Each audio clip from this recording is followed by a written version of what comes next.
Now on to part 2 of my Paramount VHS Collection videos that have to do with golf and western.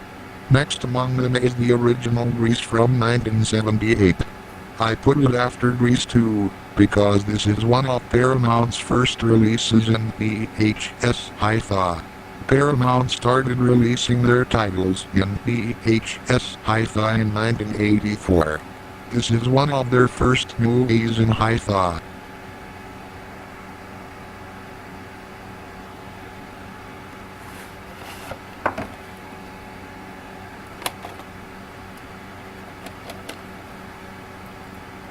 The 75th anniversary era printing is from the 40th week of 1988.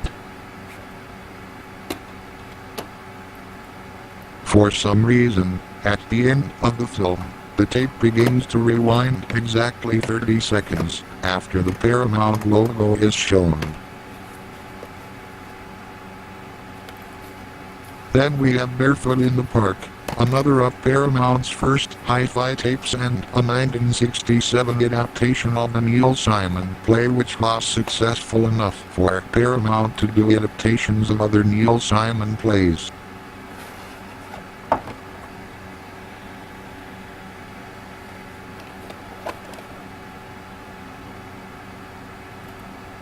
This is a 75th anniversary reprint. It is from June 1st, 1987, but for some reason the top says 167. I have no idea what this means.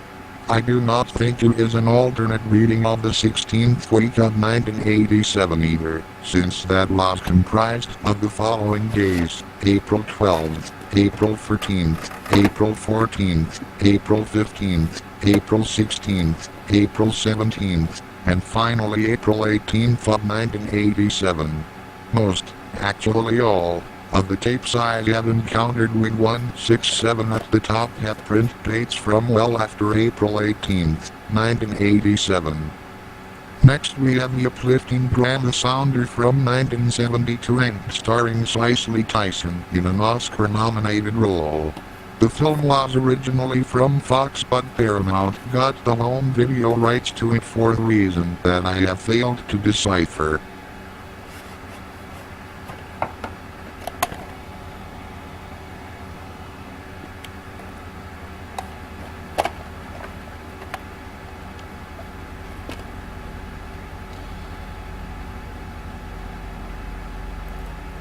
This was printed during the 30th week of 1985, but as you can see is broken. I have been trying to get it fixed for 4 years now.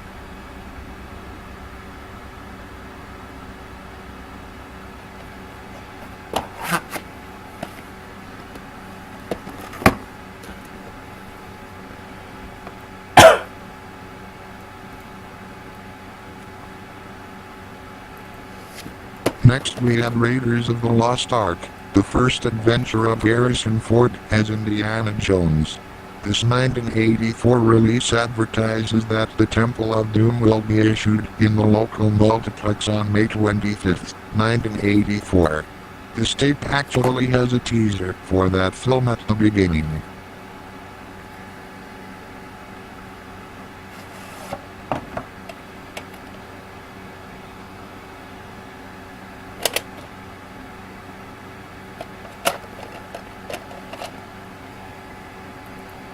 It was printed in the second week of 1985. It has the recorded in Scotch videotape sticker, but there is no evidence of that anywhere in the tape shell or in the reels.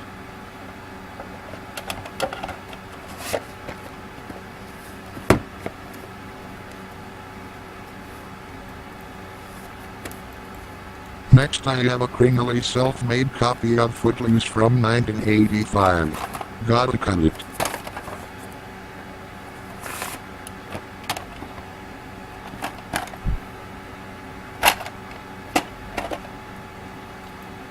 I put a print date in this of January 29, 1985.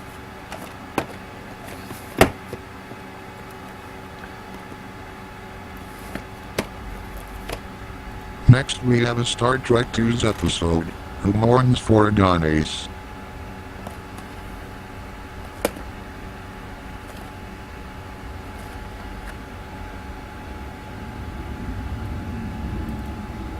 It aired in September 22nd, 1967 at 8:30 p.m. 7:30 p.m. Central on NBC. This had a Made in Mexico stamp which I removed.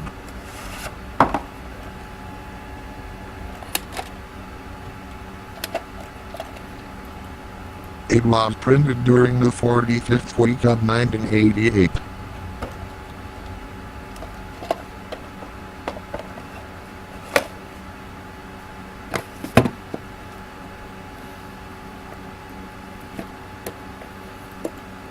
Next is Star Trek III: The Search for Spock. This VHS was released during the month of April 1985.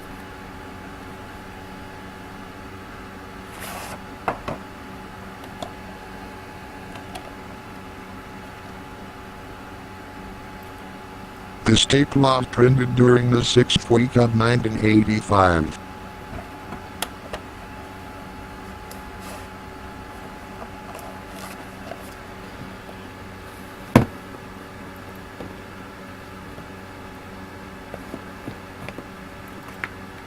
In December of 1985, I believe Paramount Home Video made sure VCRs all across America were dreaming of a white Christmas.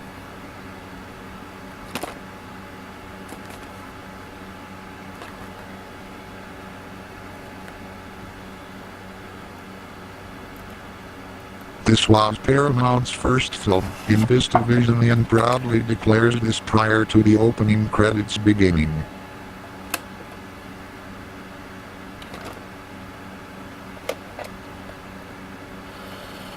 This tape was printed during the 52nd week of 1985.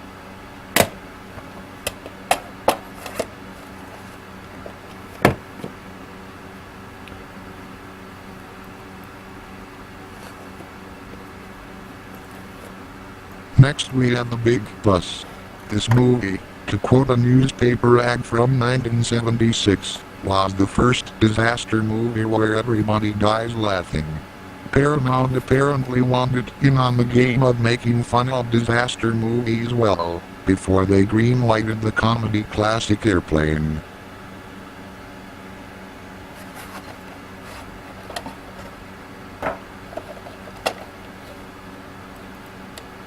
The tape inside is from Paramount Gateway Video. This was a budget label of Paramount and Paramount never supplied a logo to that label for whatever reason. Printed during the 40th week of 1985, this tape came from Video Etc. Wells Plaza, Wells, Maine.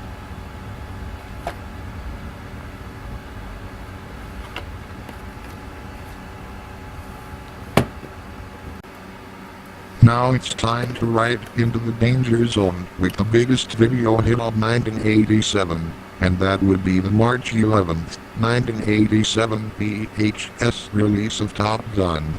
Of course we all know the duo who occupy the lead roles in this movie. The release of this VHS was backed by a marketing campaign that included a Diet Pepsi commercial, the first commercial for something other than a film to appear on a mass-produced home media release in America. It cost some $8 million to market this tape, and the whole shindig was marked by such advanced demand that it became the best-selling video cassette of all time based on pre-orders alone. It was one of the first $20 price range videos as well. This copy of it was printed, with the closing moaning sounds of the white scream of death, in the 12th week of 1987.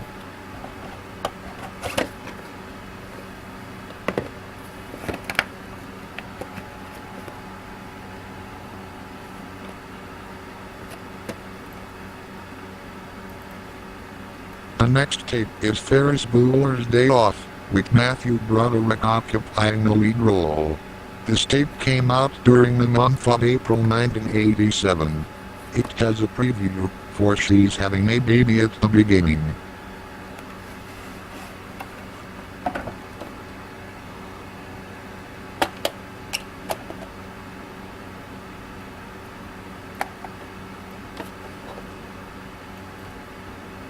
Printed in July 31st, 1987.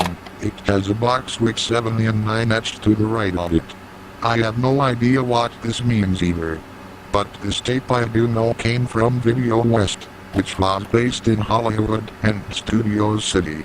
So this probably came directly from Paramount itself, since it's the last major movie studio based in Hollywood proper.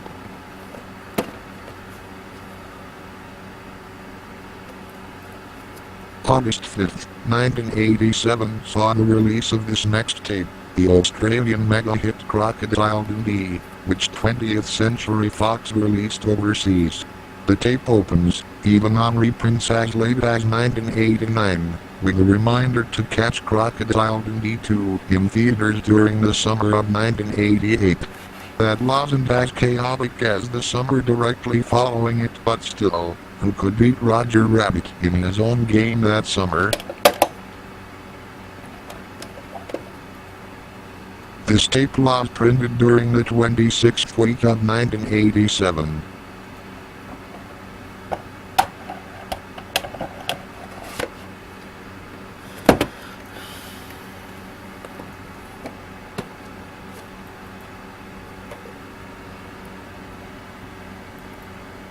Eddie Murphy is the chosen one in this next tape, The Golden Child. He came to us VCR owners in July 1987. This is a 1988 reprint of that tape though.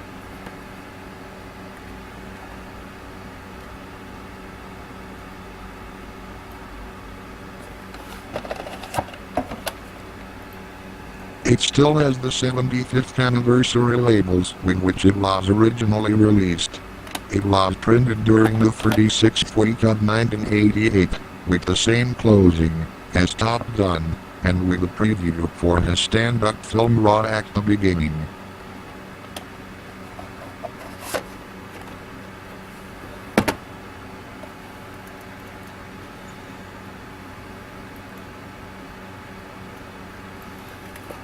Final video for this part is Planes, Trains and Automobiles, which became a Thanksgiving staple upon its November 1987 theatrical release. Its VHS release took place on August 17, 1988. This tape has previews for you to rattle and hum, and she's having a baby at the start.